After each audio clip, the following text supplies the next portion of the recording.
Hi gang, welcome back to the Honest Latina Ever. Today is going to be a topic that we're going to have to address. Our economy. Everybody says it's booming, and of course it's booming. I mean, like, there's lots of things that are going on, and every time I open up my email I get like all these alerts for all these great jobs, okay, and come work for UPS. If UPS is so damn great, how come they're in my e-box every single day? Be a UPS driver, and you know they're only going to get replaced by the drones. And speaking of which, I was in my pool the other day and I saw a what looked like a drone almost run into a helicopter or airplane. And I'm sitting in the pool and I'm looking up and I'm going, holy crap, what is that up there? It looked like a flying saucer. And so, like, I was thinking, you know, the market's probably going to expand in technology. Like, we're going to need, like, people to, like, be drone cops and stuff like that and give out drone tickets. And, you know, it'd be soon, like, stuff is just going to fly overhead and go, woo, like, you know, not Lost in Space, but the Jetsons, you know, and people are going to be looking up and there's going to be flying stuff all over the place, and you're just going to have to duck and hope that nothing hits you in the head or whatever, and that those drones can see where they're going. But anyway, times have been very lean, and I've had to make some budget cuts, and one of them is my hair, which I was told by a friend, if you use a product, and I used it back in high school, Sun, and it was awful back in high school, so I decided not to use that product. I used something different. It comes in a little yellow bottle, and I thought this would be safer than the Sun that I used, and it has like Costa Rican pineapple and Hawaiian honey and, you know, lemon, and so I'm thinking all natural, right? It's got some natural stuff in there. Anyway, I sprayed it on my roots a couple times and noticed that my hair turned orange, and, you know, and then it just started to crinkle up a little bit, and it looked like it was going to fall out, and I've had problems with my hair since, so now I can't even go to a hairdresser to fix it. So anyway, I'm walking around with like Trump orange hair. So anyway, when the time comes when people ask me to help the Republican Party, I'm going to say, what did you guys do for me? Like during the Bush era, you know, my ex-husband was in the construction business and he was out of work, and all the construction workers ate shit. Now they're thriving and doing great, and now you guys are fucking over the college professors. You know, first you bring in Elizabeth Warren and she does all this accreditation crap for the nonprofit schools and stuff like that, which are better than the other schools, except the fact is they take money from real people, real paying students that actually pay for their college tuition and not sponge off the government, and they come in and take courses. Well, we have a Muslim ban because people have phobia. It's called what is it called, Bill? Jihad phobia. Yeah, that's what it is. Jihad syndrome. Anyway, there's a thing called jihad syndrome, and they associate it with Muslims, and so now everybody has this fear that, you know, if Muslims come here, it's going to be a bad thing. So we have a ban against them, which I think is wrong. It's unfair. And I honestly think that it hurts everybody because, you know, a lot of people that were coming from not just Muslim places, Africa and India and all those different global places around the world, those kids can't come to school, even if they're paying people.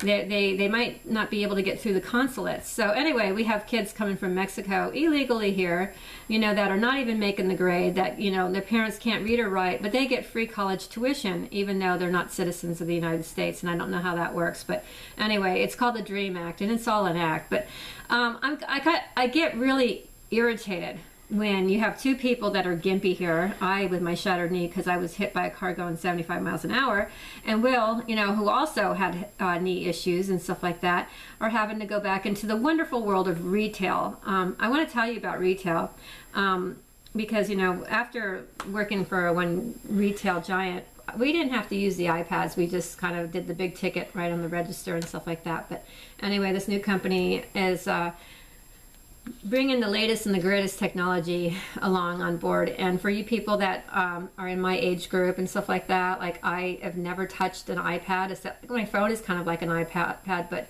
imagine your phone if it was bigger and you have this little thing and you've never ever worked at one of them before, and like you have, I mean, like, you don't even know the elementary basics. So I was telling the girls at the bank today, I'm like, you know, I didn't even know how to like swipe it, like to like get the screen to move. Like you kind of boop like that. I'm like, oh. And so like little things like that. So they're showing me all these complex procedures and I can't even master the basics. And I'm telling you, it was hysterical making my first ring up. I'm like, oh my God.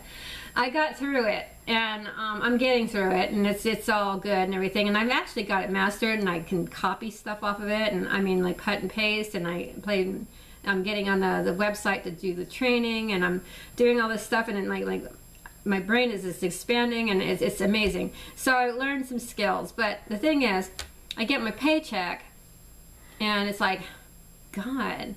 I mean, all that work, and that's all I got? Like, really? You know, and actually, it's better than most places, and in most states, you know, like the minimum wage is $12 an hour or whatever like that, but everything costs a lot more. But it's crazy what people, like, out there, like, expect people to live on, and then you go out there and you look at what a gallon of milk is, or you know, what a loaf of bread is, or, like, our grocery bill is, like, $1,000 a month, you know, like... What the hell?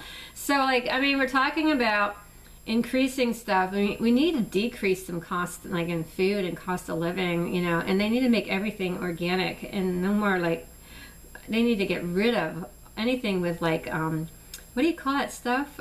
Flavor enhancers. You know, those are not good. And anything with red dye and yellow dye, and that's like half the food out there. I mean, everything's so colorful. Like, where do we think it would be okay to make children's cereal filled with all this like stuff, this bad stuff?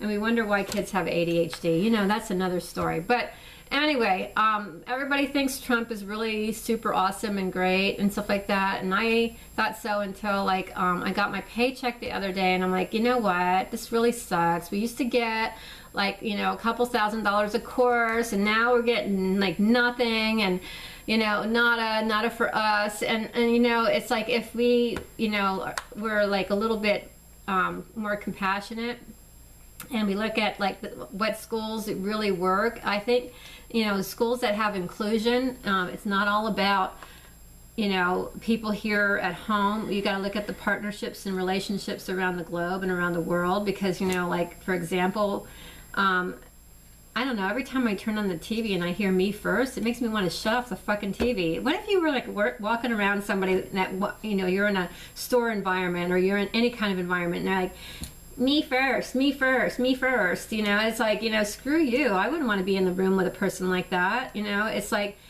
you know, you got to work on partnerships and people working together, and you can't be like exclusive and stuff like that. And so I think that's where it's I call it jihad syndrome, because it's like they put the stigma on people of a certain heritage, whether they're from India or Africa or wherever around the globe. And actually, you know, there's plenty of white people that are going around killing and shooting at people too, and it's really sad. And it's really unfair that you are attaching a label to a group of people because of where they live. And that's why I think the Muslim ban needs to be lifted. I think that it would be only right to let these global kids through the consulates so they can come back to school here, and that we need to welcome and have everybody come here for an opportunity, and not just people from Mexico. Because the DREAM Act is not just for Mexicans, it's for people of all races and colors and ethnic, wherever they're from. It's not just about one group of people. And I think we do need to fix the borders. We need to fix it so that not just one group of people get to come in because they're poor. Because there are people from Africa that are very poor. There are people from India that are very poor.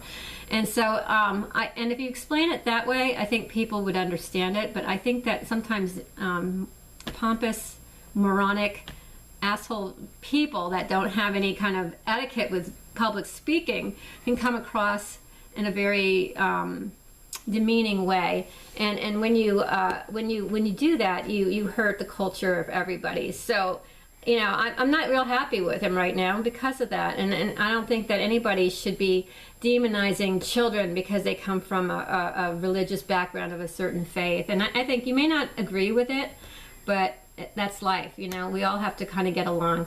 And with that said, I hope you have a great weekend. And if you don't like it, you can, yeah, you know what you can do.